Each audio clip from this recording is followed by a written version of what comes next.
সকল শিক্ষার্থী ও অভিভাবকদের আমার চ্যানেলের পক্ষ থেকে জানাই আন্তরিক শুভেচ্ছা ও ভালোবাসা। আশা করি তোমরা সকলেই ভালো আছো। আজকে আমরা আলোচনা করব মানব দেহের বিশেষ একটি অঙ্গ, যার সাহায্যে কি হয় আমরা যে কোনো বস্তুর দর্শনের অনুভূতি আমরা পেয়ে থাকি।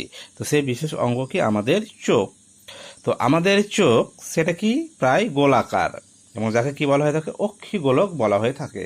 তো এই অক্ষিগোলক কোথায় থাকে? একটা চক্ষু কোটরের মধ্যে থাকে এবং বিভিন্ন মাংসপেশির সাহায্যে চক্ষু কোটরের মধ্যে কি হয় আমাদের অক্ষিগোলক ঘুরতে পারে। তো এই অক্ষিগোলককে ঘিরে বাইরের কি থাকে একটা সাদা অস্বচ্ছ তন্তুময় কি কলার একটা আবরণ থাকে। এই যে অংশটা দেখছো, এই আবরণটাকে বলা হয়ে থাকে কি শ্বেত মণ্ডল। এবং এই শ্বেত মণ্ডলের সামনে এবং চোখে প্রায় মাঝের অংশ যেটা হচ্ছে স্বচ্ছ, এবং এই অংশের প্রতিসরাঙ্ক প্রায় 1.33। তো এই অংশের বক্রতা কি হয় বাকি যে অংশ রয়েছে সেই অংশের তুলনায় বেশি হয়। এবং এই যে অংশ এটাকে কি বলা হয়ে থাকে? এই অংশটাকে বলা হয়ে থাকে কর্নিয়া। তাহলে এই যে অংশটা দেখতে পাচ্ছ, এই অংশটাকে বলা হয়ে থাকে কি কর্নিয়া। আচ্ছা, তো কর্নিয়ার মধ্যে দিয়ে কি হয়, যখন কোনো আলো প্রবেশ করবে এই কর্নিয়ার মধ্যে দিয়ে কি হয় আলো চোখে প্রবেশ করে। এবং এই যে কর্নিয়া দেখছো, কর্নিয়ার ঠিক পেছনে কি রয়েছে, এই যে একটা প্রকোষ্ঠ দেখতে পাচ্ছ, এই প্রকোষ্ঠে কি থাকে? এই প্রকোষ্ঠে 1.33 প্রতিসরাঙ্কের একটি স্বচ্ছ নোনতা জলীয় পদার্থ দ্বারা পূর্ণ হয়ে থাকে এবং একে কি বলা হয়ে থাকে? Aqueous humour. কি বলা হয়ে থাকে এটাকে? Aqueous humour. আচ্ছা, তাহলে এই যে প্রকোষ্ঠটা দেখছো এর মাঝে যে স্বচ্ছ বা নোনতা জলীয় পদার্থ দ্বারা পূর্ণ থাকে সেটা কি বললাম? Aqueous humour. এটির কাজ কি? এটি চোখকে স্বাভাবিকভাবে কি ফুলিয়ে রাখে। এবং এই প্রকোষ্ঠের পিছনে কি রয়েছে? আইরিস, বা এটাকে বলা হয় থাকে কনিনিকা। এটি একটি গোলাকার রঙিন ঝিল্লি পর্দা, যার কেন্দ্রে একটি গোলাকার কি থাকে ছিদ্র, যাকে আমরা কি বলে থাকি কি তারারন্ধ্র। তো আমাদের চোখে এটা ভালো করে তোমরা দেখতে পাবে, যে চোখটাকে ভালো করে দেখো তাহলে দেখতে পাবে যে এক কোণে এই গোলাকার ছিদ্র বা তারারন্ধ্র রয়েছে। তো চোখে কতটা আলো প্রবেশ করবে তা কি করে? আইরিস নিয়ন্ত্রণ করে। এবং আইরিসের এই যে আইরিস, তাহলে এটা যে ছবি দেখছো এই যে এগুলো হচ্ছে আইরিস। আইরিসের ঠিক পেছনে কি রয়েছে? আইরিসের পিছনে রয়েছে একটা স্বচ্ছ এবং নমনীয় পদার্থ দিয়ে তৈরি একটি উভয়তল লেন্স। উভয়তল লেন্স মানে যে লেন্সের কি উভয় তলে কি বা উভয় দিকে কি উত্তল, তাই তো? এবং যার গড় প্রতিসরাঙ্ক প্রায় 1.45 হয়ে থাকে। তো এই লেন্সের সামনের তলের বক্রতা ব্যাসার্ধ কি হয়? একটু পিছনের তুলনায় বেশি হয়। এবং এই লেন্সকে এর অবস্থানকে সঠিকভাবে রাখতে সাহায্য করে সাসপেনসারি লিগামেন্ট। তো সাসপেনসারি লিগামেন্ট এই যে অংশটা দেখছো, এই অংশটা কি থাকে? এই লেন্সটাকে এর সঠিক স্থানে রাখতে সাহায্য করে। এছাড়াও সিলিয়ারি পেশি রয়েছে। সিলিয়ারি পেশি এবং কি বললাম সাসপেনসারি লিগামেন্ট সাহায্যে লেন্সের কি হয়? এরা লেন্সের বক্রতা পরিবর্তন করে ফোকাস দৈর্ঘ্যে কি করতে পারে? পরিবর্তন ঘটাতে পারে। অক্ষিগোলকের ভিতরের স্তর যা কি হয় আলোক সংবেদী কোষ এবং তন্ত্র দ্বারা গঠিত, যাকে কি বলা হয়ে থাকে? রেটিনা। অর্থাৎ এই যে ভেতরে যে এটা দেখছো, স্তরটা দেখছো, এই স্তরটাকে কি বলা হয়ে থাকে? রেটিনা বলা হয়ে থাকে। তো অক্ষিলেন্স, এই যে অক্ষিলেন্স এবং এই যে রেটিনা দেখতে পাচ্ছ, তাহলে অক্ষিলেন্স এবং রেটিনার মধ্যবর্তী প্রকোষ্ঠ, এই যে তাহলে মিডিলে যে অংশটা দেখতে পাচ্ছ এই হচ্ছে লেন্স এবং এই হচ্ছে কি রেটিনা, তাই তো? তাহলে রেটিনার মাঝে এই যে গ্যাপ ফাঁকা জায়গাটা দেখতে পাচ্ছ, এই যে অংশটা এই প্রকোষ্ঠ রয়েছে, এই প্রকোষ্ঠের মধ্যে কি থাকে? প্রকোষ্ঠের মধ্যে স্বচ্ছ জেলির মতো এক ধরনের পদার্থ থাকে, যাকে বলা হয়ে থাকে কি ভিট্রিয়াস হিউমার। রেটিনা, তাহলে এই যে রেটিনা, সে রেটিনাটা কি হয়, রেটিনাটা কার সঙ্গে যুক্ত হয়েছে, এই যে চক্ষু নার্ভ দেখতে পাচ্ছ, এই চক্ষু নার্ভের সঙ্গে কি রেটিনাটা যুক্ত হয়ে থাকে, সরাসরি যুক্ত হয়ে থাকে। তো রেটিনায় যখন কোনো বস্তুর প্রতিবিম্ব গঠিত হলে সেই অনুভূতি চক্ষু নার্ভের মাধ্যমে কোথায় গিয়ে পৌঁছায়, মস্তিষ্কে গিয়ে পৌঁছায়, তখন আমাদের কি দেখার অনুভূতি জাগায়। কারণ যখনই কোনো বস্তুর প্রতিবিম্ব এই রেটিনায় গঠিত হবে, সে রেটিনা যখন গঠিত হবে, সেই অনুভূতিটা কি হবে, এই যে চক্ষু নার্ভ দেখতে পাচ্ছ, এই চক্ষু নার্ভের মাধ্যমে কোথায় যাবে, আমাদের মস্তিষ্কে গিয়ে পৌঁছায়, তখন আমাদের কি দেখার অনুভূতি জাগে। তো রেটিনার মাঝখানের এই যে অংশটা দেখতে পাচ্ছ, এই অংশটার প্রায় ব্যাস হয়ে থাকে কি 2 মিলিমিটার, এবং এই অংশটাকে বলা হয়ে থাকে কি পীতবিন্দু। কি বলা হয়ে থাকে, এই অংশটাকে বলা হয়ে থাকে পীতবিন্দু। এবং এই পীতবিন্দুর কেন্দ্রে কি থাকে 0.3 ব্যাসের একটি কি থাকে গোল অংশ থাকে, যাকে কি বলা হয়ে থাকে ফোবিয়া সেন্ট্রালিস, যেটা কি থাকে এই অংশের ঠিক কেন্দ্রে থাকে, ফোবিয়া সেন্ট্রালিস। তো ফোবিয়া সেন্ট্রালিসে যদি কোনো বস্তুর প্রতিবিম্ব গঠিত হয়, তাহলে সেই প্রতিবিম্বটা কি স্পষ্ট, বা তার স্পষ্টতা কি হয় সবচেয়ে বেশি হয়, এবং এই ধরনের দেখা বা দৃষ্টিকে বলা হয়ে থাকে কি প্রত্যক্ষ দৃষ্টি। আবার যদি রেটিনার অন্যান্য অংশে প্রতিবিম্ব গঠিত হয়, সেটা কি অতটা স্পষ্ট হয় না, এবং এই দেখাকে কি বলা হয়ে থাকে, এটাকে বলা হয়ে থাকে কি পরোক্ষ দৃষ্টি। আচ্ছা,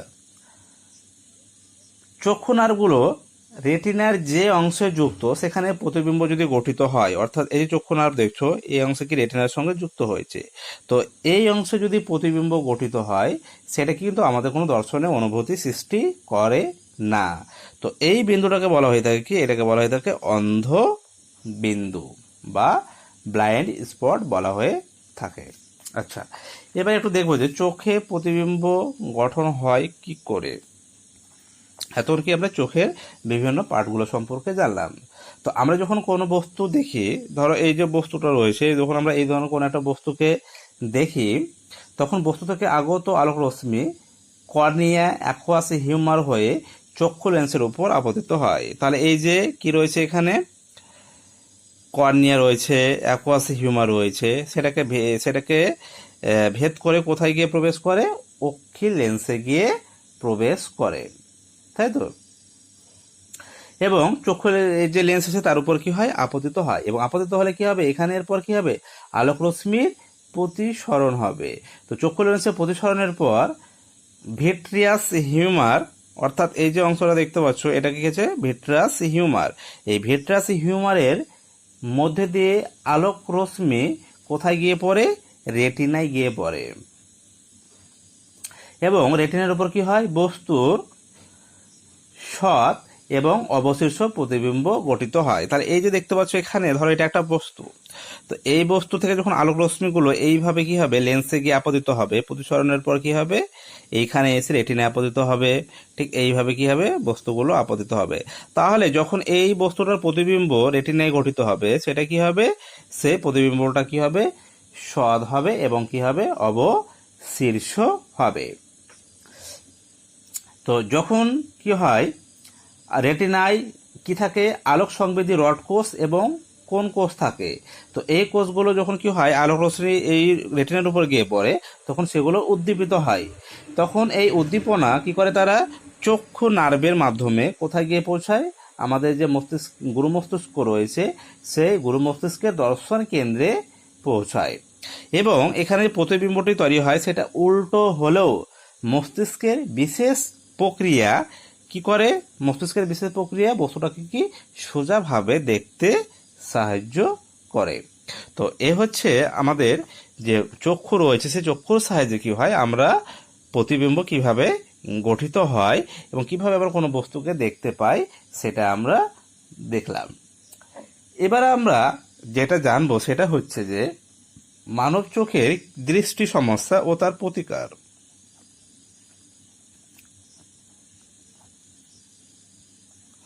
মানব চোখের দৃষ্টি সমস্যা ও তার প্রতিকার।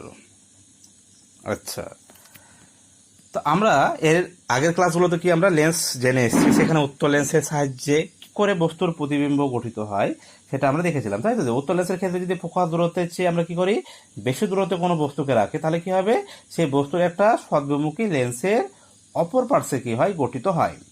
তো কোনো নির্দিষ্ট উত্তর লেন্সের ক্ষেত্রে নির্দিষ্ট বস্তু দূরত্বের জন্য প্রতিবিম্ব কি হবে, নির্দিষ্ট দূরত্বে কি হবে, প্রতিবিম্ব গঠিত হয়। কিন্তু চোখের ক্ষেত্রে কি, চোখের ক্ষেত্রে লেন্স এবং রেটিনার মধ্যবর্তী দূরত্ব কি নির্দিষ্ট। তো মধ্যবর্তী দূরত্ব নির্দিষ্ট হওয়া সত্ত্বেও আমরা কি হয়, দূরের জিনিসকেও স্পষ্টভাবে দেখতে পাই, কাছের জিনিসকেও স্পষ্টভাবে দেখতে পাই।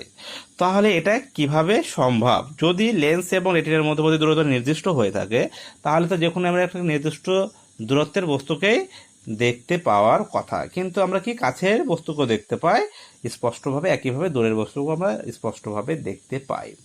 তো চোখের এই যে কাজটা, এটা কি হয়, চোখের লেন্সের যে ফোকাস দৈর্ঘ্যের পরিবর্তনের মাধ্যমে এটা সম্ভব হয়। তো যেহেতু মানব চোখ কি পারে, মানব চোখ লেন্সের ফোকাস দৈর্ঘ্যে বা যে লেন্স রয়েছে তার যে ফোকাস দৈর্ঘ্য সেটা কি পরিবর্তন করতে পারে বলে কি হয়, আমরা দূরের কাছের জিনিসকে স্পষ্টভাবে দেখতে পাই। তো সিলিয়ারি আমরা কি দেখলাম, সিলিয়ারি মাংসপেশি, তারপরে সাসপেন্সারি লিগামেন্ট, তাই তো? তো এদের সংকোচন প্রসারণের মাধ্যমে কি হয়, চক্ষু লেন্সের ফোকাস দৈর্ঘ্য কখনো বৃদ্ধি হয়, কখনো হ্রাস করে, এবং দূরের ও কাছের বস্তুর প্রতিবিম্ব কোথায় গঠিত হয়, রেটিনায় গঠিত হয়। তো চোখের এই যে ক্ষমতা, এটাকে কি বলা হয়ে থাকে, এই ক্ষমতাকে বলা হয়ে থাকে উপযোজন।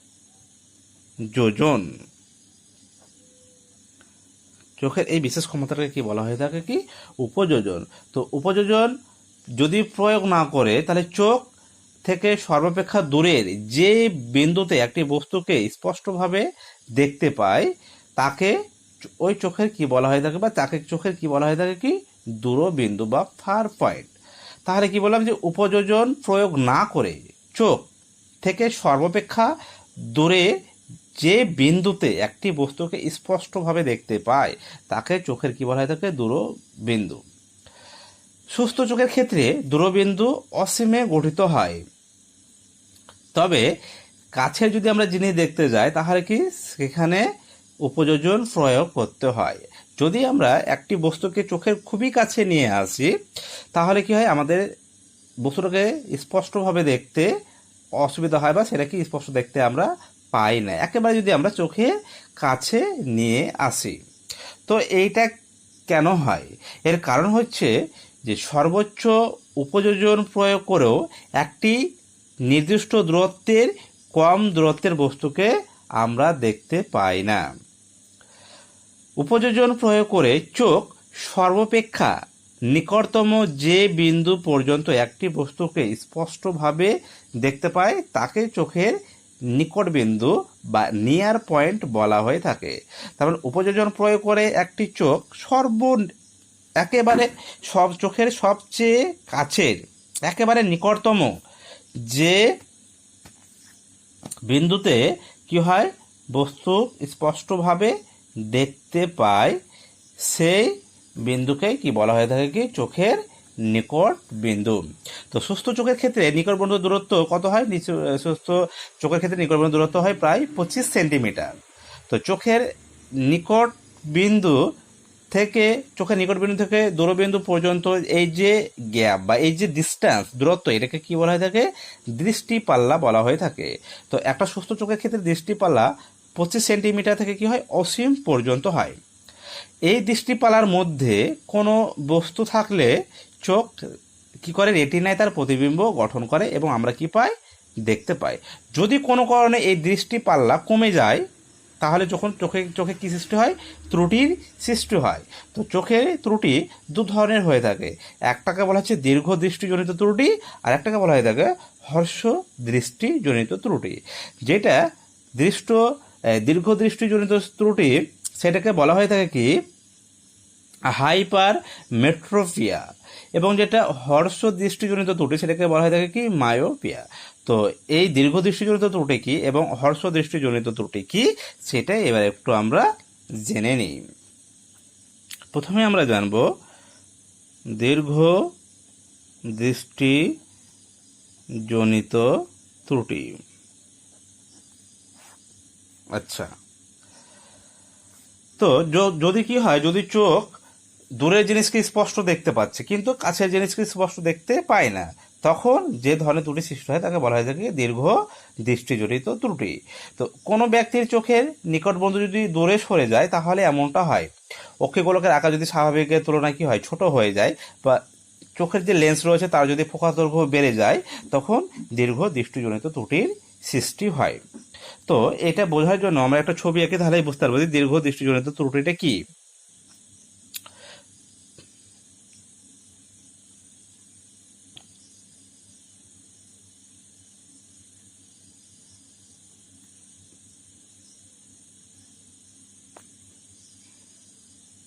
আচ্ছা, মোটামুটি ধরো আঁকলাম। ঠিক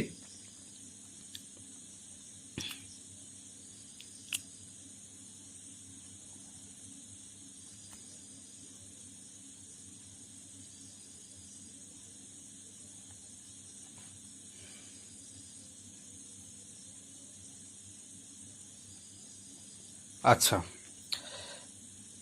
ধরো এন হচ্ছে চোখের নিকট, স্বাভাবিক যে চোখ রয়েছে তার নিকট বিন্দু, সেটা হচ্ছে এই বিন্দুটা, অর্থাৎ এই নিম্নতম দূরত্ব পর্যন্ত কি হবে স্বাভাবিক চোখ কোনো বস্তুকে কি দেখতে পায়। তো এই নিকট বিন্দু থেকে কি হয়, যদি দীর্ঘ দৃষ্টি যদি ত্রুটি সৃষ্টি হয় ধরো স্বাভাবিক চোখের মধ্যে, তখন কি হয় এন বিন্দুর প্রতিবিম্ব কি হয় তখন রেটিনায় গঠিত না হয়ে সেটা কি হয় রেটিনার পিছনে গঠিত হয়। তাহলে এটা যদি স্বাভাবিক চোখের নিকটতম বিন্দু হয়ে থাকে তাহলে এটা প্রতিবিম্ব গঠিত হওয়ার কথা কোথায়, এই যে রেটিনা দেখছো রেটিনায় গঠিত হওয়ার কথা। কিন্তু চোখে যদি দীর্ঘ দৃষ্টিজনিত ত্রুটির সৃষ্টি হয় তখন এর যে প্রতিবিম্ব সেটা কি হয় রেটিনার পিছনে গঠিত হয়। তো সেটা দেখলেই বুঝতে পারবে যে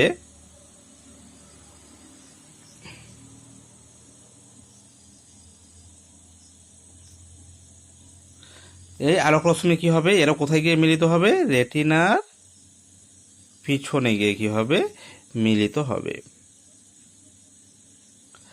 তাহলে রেটিনার কি কোথায় তৈরি হলো, রেটিনায় গঠিত না হয় কি হলো রেটিনার পিছনে বস্তুর প্রতিবিম্ব গঠিত হলো। এবার চোখ যদি সর্বোচ্চ উপযোজন প্রয়োগ করে তাহলে চোখ এবার কি করবে, যদি উপযোজন ক্ষমতা তার প্রয়োগ করে তাহলে সে নিকটতম এই যে এন ড্যাশ বিন্দু দেখছো, এই যে বিন্দু দেখতে পাচ্ছ এর প্রতিবিম্ব কি হবে রেটিনায় গঠন করে। তো এই যে এন ড্যাশ বিন্দু, এই এন ড্যাশ বিন্দুটাই হলো কি দীর্ঘ দৃষ্টি ত্রুটি সম্পন্ন চোখের নিকট বিন্দু। তাহলে এই ক্ষেত্রে কারো চোখে যদি কি হয়, কারো চোখে যদি দীর্ঘ দৃষ্টিজনিত ত্রুটি হয়ে থাকে বা সৃষ্টি হয়ে থাকে তখন সে সর্বোচ্চ এই এন ড্যাশ বিন্দুতে কি হবে বস্তুর প্রতিবিম্বকে সে দেখতে পাবে। তার কারণ হচ্ছে এই ক্ষেত্রে এই বিন্দুর প্রতিবিম্ব কোথায় তৈরি হবে রেটিনায় গঠিত হবে।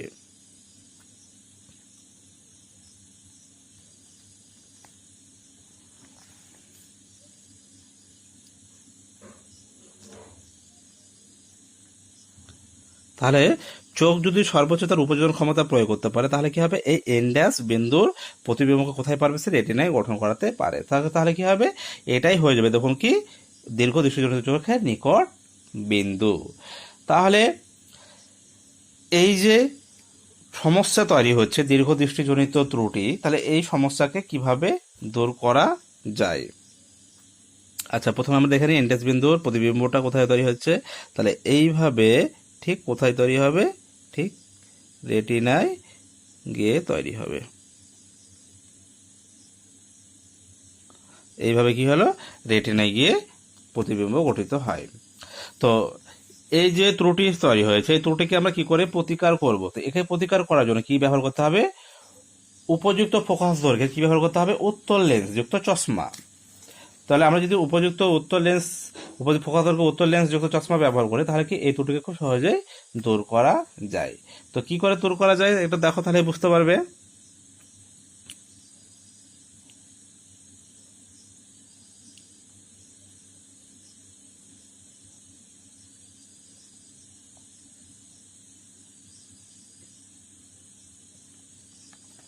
আচ্ছা,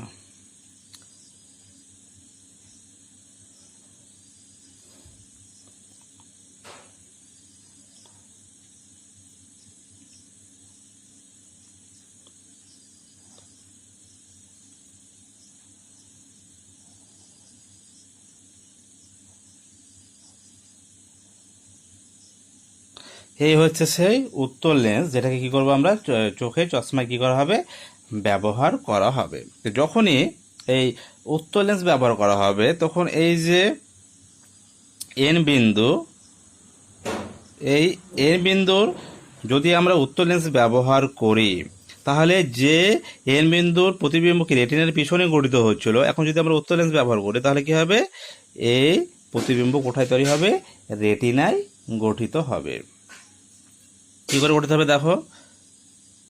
আচ্ছা, তো এই যে দীর্ঘদৃষ্টিজনিত ত্রুটি সেটাকে কি করে দূর করা যায়, যদি আমরা কি ব্যবহার করে থাকি, উত্তল লেন্সযুক্ত কি চশমা ব্যবহার করে থাকে, তাহলে এই দীর্ঘ দৃষ্টিজনিত ত্রুটিকে কি করা যায়, দূর করা যায়। তো কি করে দূর করা যায় সেটা এবার আমরা একটু দেখে নিই। তো দেখো এই যে নিকট বিন্দু ছিল, যে স্বাভাবিক চোখের নিকট বিন্দু, তো যখন দীর্ঘ দৃষ্টিজনিত ত্রুটি হয়েছিল, তো দীর্ঘ দৃষ্টি ত্রুটির জন্য কি হয়েছিল, এই বিন্দুর প্রতিবিম্ব রেটিনে গঠিত না হয়ে কোথায় তৈরি হয়েছিল, রেটিনের পিছনে গঠিত হয়েছিল। কিন্তু উত্তল লেন্স চশমার ক্ষেত্রে চশমা উত্তল লেন্স ব্যবহার করার ফলে এখন এই এন বিন্দুর প্রতিবিম্ব কোথায় তৈরি হয়েছে, রেটিনায় গঠিত হচ্ছে, এবং তার ফলে কি হয়েছে, চোখের যে ত্রুটি রয়েছিল সেটাকে কি করা গেল, সেটাকে দূর করা গেল। তো এই হচ্ছে দীর্ঘ দৃষ্টিজনিত ত্রুটির প্রতিকারের উপায়। এবার আমরা দেখে নিই যে হর্ষ দৃষ্টিজনিত ত্রুটি।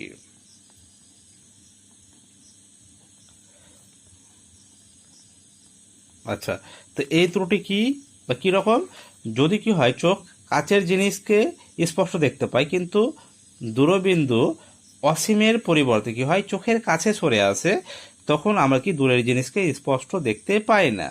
তাহলে চোখে যে এই ধরনের ত্রুটি সৃষ্টি হয় এটাকে বলা হয় থাকে হর্ষ দৃষ্টিজনিত ত্রুটি। তো দূরবর্তী বস্তু থেকে আসা সমান্তরাল রশ্মিগোচর কি হয়, লেন্স দ্বারা প্রতিসরণের পর রেটিনায় সেটা গঠিত না হয়, কি হয়, রেটিনার সামনে কোনো একটা বিন্দু থেকে গঠিত হয়। তো ছবিটা আঁকলেই বুঝতে পারবে।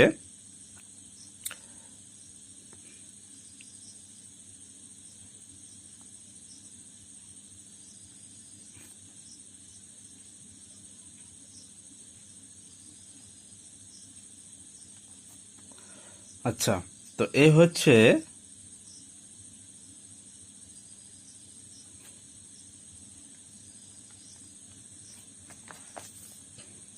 তো ধরো এই যে আমাদের চক্ষু লেন্স দেখতে পাচ্ছ, ধরো দূর থেকে আগত আলো সমান্তরাল আলোক রশ্মি কি হবে, এইভাবে লেন্সে এসে কি হবে, আমাদের চক্ষু লেন্সে এসে আপতিত হবে, এবং আপতিত হওয়ার পর এই রশ্মি প্রতিসরণের পর সেটা কি হবে, রেটিনায় মিলিত না হয়ে রেটিনার পিছনে, অর্থাৎ কি রেটিনার আগেই কি হবে, কোন একটা বিন্দুতে এসে কি হবে, সামনে কোন একটা বিন্দুতে এসে কি হবে, মিলিত হবে। তো ধরো এই যে এই বিন্দুটা দেখছো, এই বিন্দুতে এসে কি হলো, সমান্তরাল রশ্মি লেন্স দ্বারা প্রতিসরণের পর এই বিন্দুতে এসে মিলিত হলো। তার ফলে কি হলো, প্রতিবিম্ব কি এখানে রেটিনায় গঠিত হবে না। তো এক্ষেত্রে তাহলে কি হলো, রেটিনায় সামনে কোন একটা বিন্দুতে এসে কি হলো, রশ্মিগুলো এসে মিলিত হলো। তো এক্ষেত্রে দূরবিন্দু অসীমে অবস্থিত না হয়ে কি হয়, চোখের সামনে কোনো বিন্দু অবস্থান করে, অর্থাৎ এখানে যে দূরবিন্দু সেটা কি হয়, দূরবিন্দুটা অসীমের না থেকে কি হয়, চোখের সামনে কোনো একটা বিন্দুতে এসে কি হয়, অবস্থান করে। এবং যদি অক্ষিগোলকের আকার স্বাভাবিকের তুলনায় কি হয়, বড় হয়ে থাকে, বা চোখের লেন্সের যে ফোকাস দৈর্ঘ্য সেটা যদি কমে যায়, তাহলে কি হয়, হর্ষ দৃষ্টিজনিত কি হয়, ত্রুটি দেখা যায়। আচ্ছা, এবার আমরা দেখবো যে প্রতিকার। তো কি করে আমরা এই হর্ষ দৃষ্টিজনিত ত্রুটিকে আমরা কি করতে পারি, প্রতিকার করতে পারি। তো আমরা যদি উপযুক্ত ফোকাসকে কি ব্যবহার করে থাকি, অবতার লেন্স, তাহলে কি হবে, অবতার লেন্সের সাহায্যে আমরা যদি ব্যবহার করতে থাকি তাহলে এই ধরনের হর্ষ দৃষ্টিজনিত ত্রুটিকে খুব সহজেই আমরা দূর করতে পারি। তো কি করে দূর করা যায় সেটা দেখো।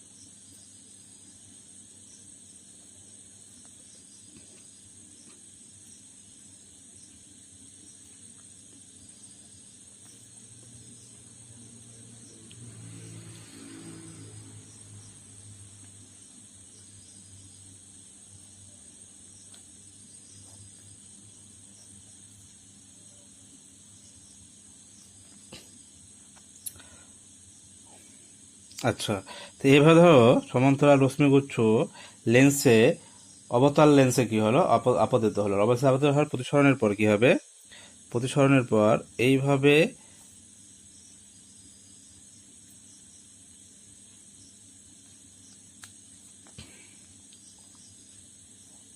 আচ্ছা, এইভাবে লেন্স দ্বারা প্রতিসরণের পর সেটা কি হবে, কোথায় গিয়ে মিলিত হবে, রেটিনায় গিয়ে মিলিত হবে। তাহলে অবতল লেন্সের ক্ষেত্রে যখন কি হবে, আলোক রশ্মি এসে আপতিত হবে প্রতিসরণের পর, সেটা কি হবে, আমাদের চক্ষু লেন্স দ্বারা প্রতিসরণের পর শেষে কোথায় গিয়ে মিলিত হবে, রেটিনায় গিয়ে মিলিত হবে। তখন আমরা কি পাবো, বস্তুকে আমরা স্পষ্টভাবে দেখতে পাবো। তো আমরা যদি এই রশ্মিটাকে পিছন দিকে বিবর্তিত করি তাহলে কি মনে হবে, ঠিক যেন এই এফ বিন্দু থেকে কি হচ্ছে, রশ্মির দুটো কি হয়েছে, অপসৃত হচ্ছে বলে মনে হয়। তো এফ বিন্দুটি কি হচ্ছে, দূরবিন্দু হওয়ায় অক্ষিগোলকের প্রতিসরণের পর প্রতিবিম্বটি কোথায় গঠিত হচ্ছে, রেটিনায় গঠিত হচ্ছে। তো এইভাবে আমরা হর্ষ দৃশ্যজনিত ত্রুটিকে আমরা যদি উপযুক্ত ফোকাসরকে কি ব্যবহার করে থাকি, অবতার লেন্স যুক্ত চশমা ব্যবহার করে থাকি, তাহলে আমরা হর্ষ দৃষ্টিজনিত ত্রুটিকে কি করতে পারি, দূর করতে পারি বা প্রতিকার করতে পারি। তো এই হচ্ছে আমাদের চক্ষু সংক্রান্ত প্রতিবিম্ব এবং চক্ষু সংক্রান্ত কি করে যে ত্রুটিগুলো তৈরি হয় সেগুলোকে কি করে আমরা দূর করতে পারি সেগুলো আমরা শিখলাম। আজকে এই পর্যন্ত, ধন্যবাদ।